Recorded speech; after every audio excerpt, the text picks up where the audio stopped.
Discover Rajasthan के YouTube channel में आप सभी का स्वागत है।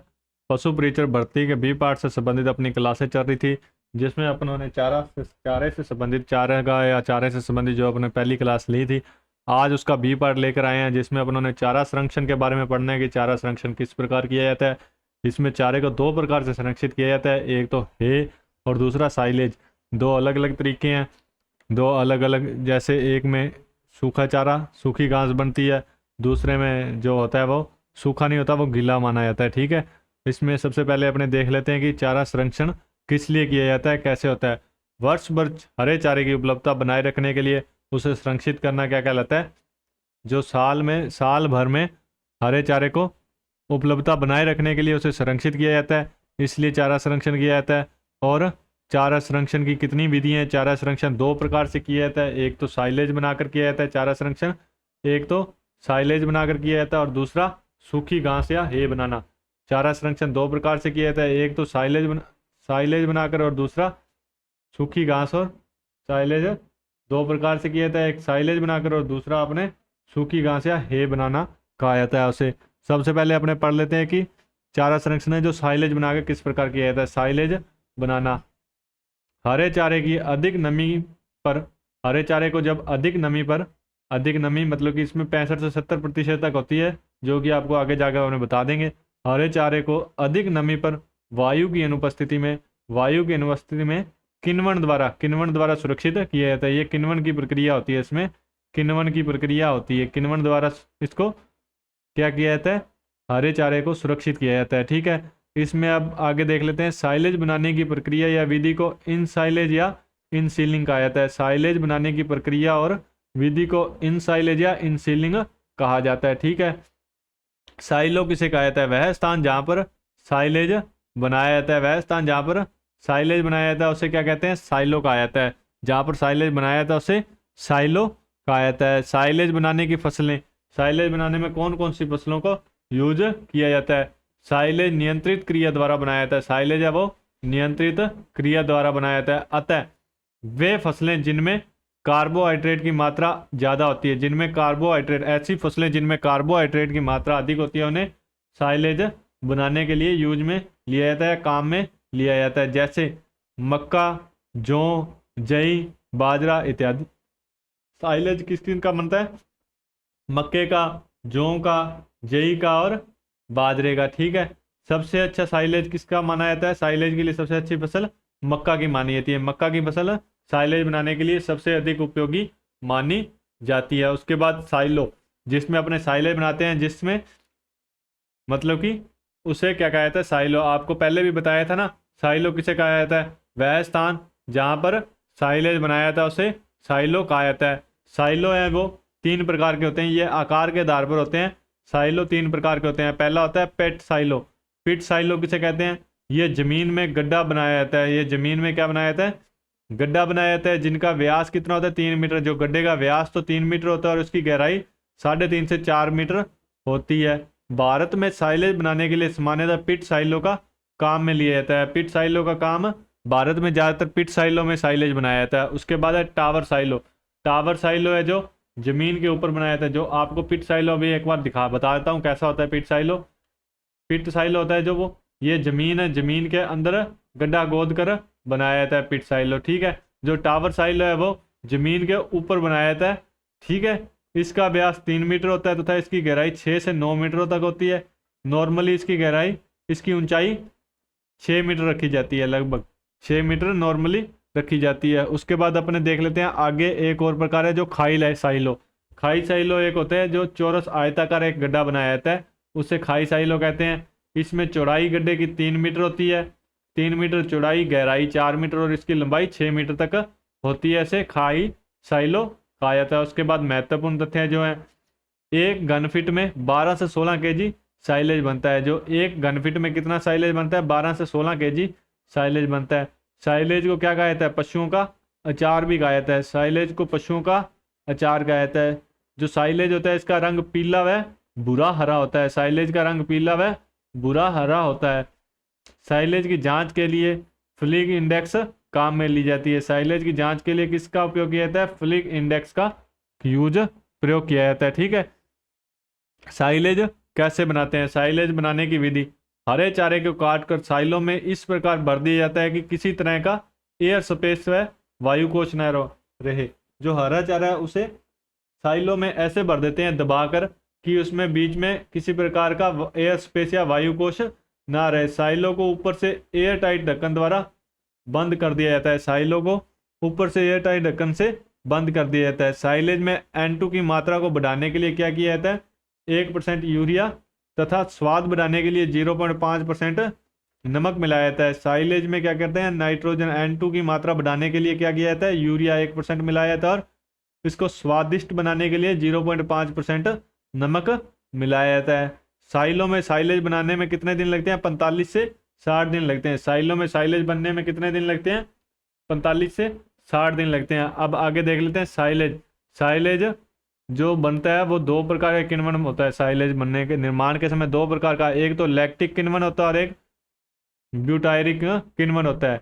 एक लैक्टिक किण्वन होता है और दूसरा ब्यूटायरिक किण्वन होता है। लैक्टिक किण्वन कब होता है?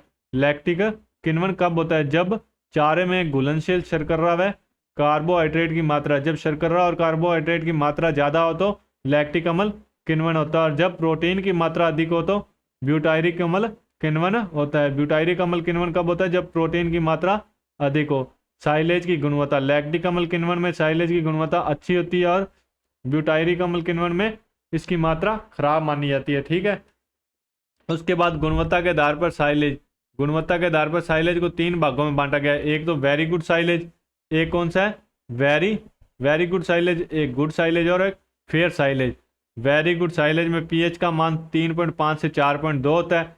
जो गुड साइलेज है उसमें 4.2 से 4.5 होता है और जो फेयर साइलेज है उसमें 4.8 से या इससे अधिक होता है। ठीक है, उसके बाद है अमोनियम नाइट्रोजन की मात्रा। अमोनियम नाइट्रोजन की वेरी गुड साइलेज में 10% से कम होती है, गुड साइलेज में 10% होती है और फेयर साइलेज में 20% या अधिक अमोनियम होता है। ठीक है, ब्यूटायरिक अम्ल, ब्यूटायरिक अम्ल में गुड साइलेज में ब्यूटायरिक अम्ल नहीं पाया जाता, वेरी गुड साइलेज में ब्यूटायरिक अम्ल नहीं पाया जाता, गुड साइलेज में भी थोड़ी बहुत ही होती है, बहुत कम होता है और फेयर साइलेज में थोड़ा बहुत ब्यूटायरिक अम्ल पाया जाता है। ठीक है, ये अपना साइलेज से संबंधित था। अब अपने सेकंड प्रकार है जो सूखी घास या हे।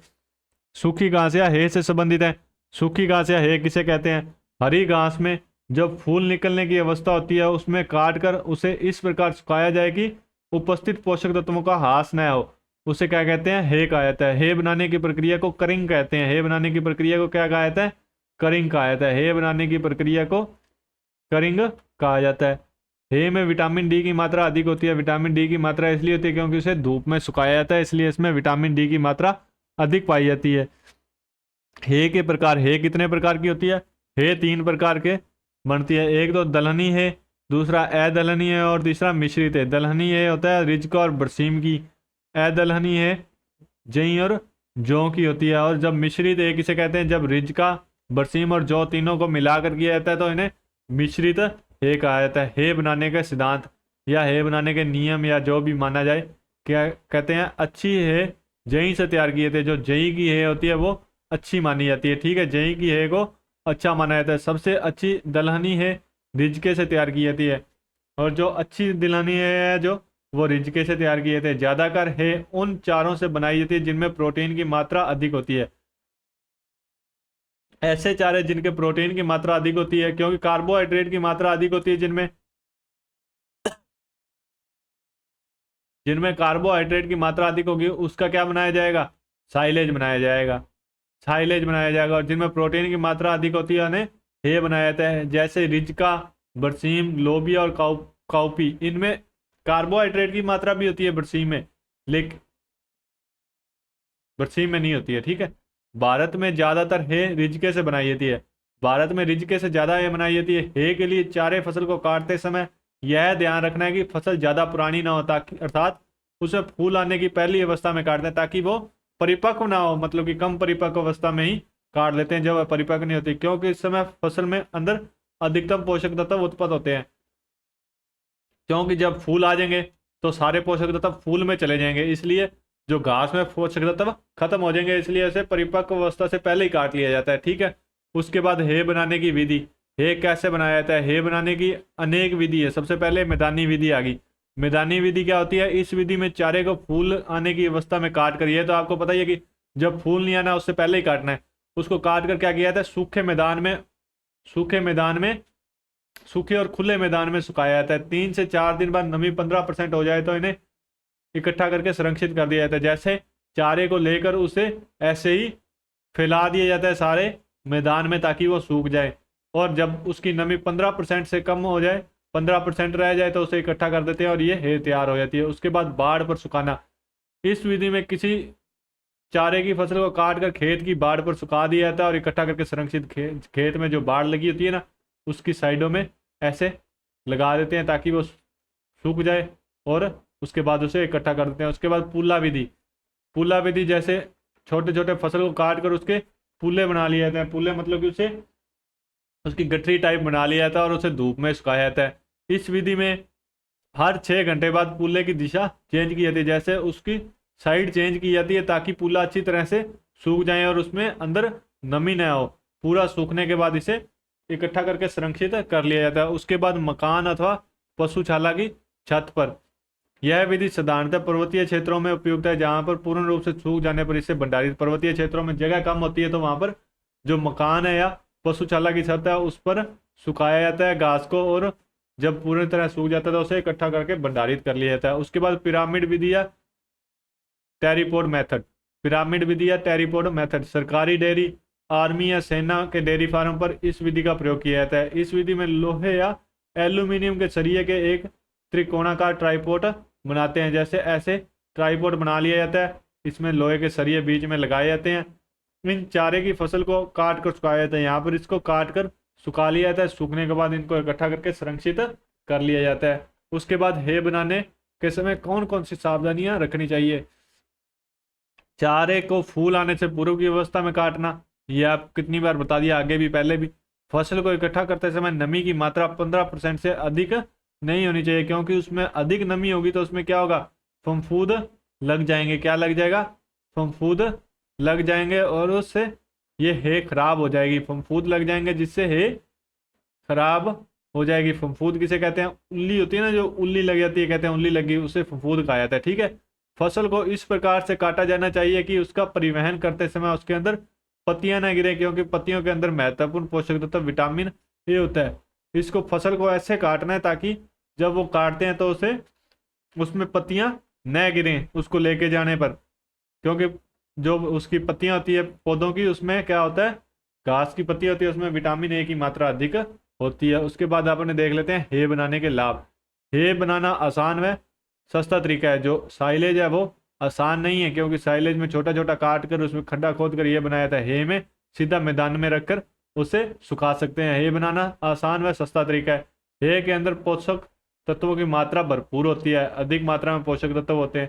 हे आसानी से तैयार कर ली जाती है। चारे की कमी के दौरान इसे पशुओं को आसानी से खिलाया जा सकता है। विटामिन डी प्रचुर मात्रा में पाई जाती है। हे में विटामिन डी अधिक मात्रा में, क्योंकि इसे धूप में सुखाया जाता है तो धूप से विटामिन डी इसमें अधिक मात्रा में पाई जाती है। हे निर्माण के कारण ज्वार की साइनाइड विषायुक्ता नष्ट हो जाती है। ठीक है। उसके बाद हे बनाने की जो कमियां हैं वो देख लेते हैं। हे बनाने में कौन कौन सी कमियां हैं? हे साइलेज की तुलना में कम पौष्टिक व कम पाचक होता है। जो साइलेज होता है वो पौष्टिक आहार होता है, पौष्टिक, उसे और उसकी तुलना में हे कम पौष्टिक होता है क्योंकि ये सूखा होता है। हे साइलेज की तुलना में स्वादिष्ट भी कम होता है। पौष्टिक कम होगा तो स्वादिष्ट ऑटोमेटिक ही कम होगा। पूरी सावधानी रखने के बावजूद भी हे के दौरान पोषक तत्वों की हानि हो जाती है, क्योंकि धूप में रखेंगे तो इसमें पोषक तत्वों की हानि तो होगी, कुछ पत्तियां इसकी टूट जाती है तो उससे भी हो जाता है। खराब मौसम में हे बनाना मुश्किल है, क्योंकि जब मौसम खराब होगा, क्योंकि ये धूप में बनाया जाता है, धूप में सूखता है, तो मौसम खराब होगा तो हे नहीं बनाया जाएगा। ठीक है। हे बनाने से होने वाली हानियां। हे बनाते समय ज़्यादातर पत्तियां गिर जाती है, जिससे विटामिन ए का नुकसान होता है। ठीक है। सूर्य के प्रकाश में सुखाने से चारे में विटामिन ए की मात्रा 80% कम होती है। जब सूर्य के प्रकाश में सुखाएंगे, इसमें विटामिन डी की मात्रा तो बढ़ जाती है, लेकिन ए की मात्रा कम हो जाती है, ए की मात्रा। ठीक है। हे का रंग भूरा रंग मेलार्ड अभिक्रिया के कारण होता है, और लेसिन एमिलो अम्ल मेलार्ड अभिक्रिया में ज़्यादा संवेदनशील होता है। फसल को सुखाकर इकट्ठा करते समय धूल और मिट्टी के साथ जो मिट्टी भी साथ में आती है, जो गुणवत्ता को कम करती है। जब फसल को सुखाकर इकट्ठा करते हैं तो उसमें धूल और मिट्टी आ जाती है जो उसकी गुणवत्ता को कम करती है। ठीक है, फसल काटते समय कई बार खरपतवार भी साथ में कट जाते हैं जिससे है की गुणवत्ता खराब हो जाती है, क्योंकि फसल के साथ जो खरपतवार होते हैं वो साथ में कट जाते हैं और उससे उसकी गुणवत्ता खराब हो जाती है। कई बार फसल को इकट्ठा करते समय फसल को सही नहीं रखने पर बरसात आदि से है भीग जाती है जिससे है का किण्वन होकर सड़ने का खतरा रहता है। ये अपने है बनाने की कमियां हैं। ठीक है, आज अपनों ने सबसे पहले तो साइलेज कैसे बनता है उसके बारे में पढ़ा और फिर उसके बाद हे कैसे बनता है उसके बारे में पढ़ा है। आज के लिए अपने इतना ही। अगली क्लास लेकर आपके सामने जल्द ही हाजिर होंगे। डिस्को राजस्थान को इतना प्यार देने के लिए आप सभी का धन्यवाद। Thank you.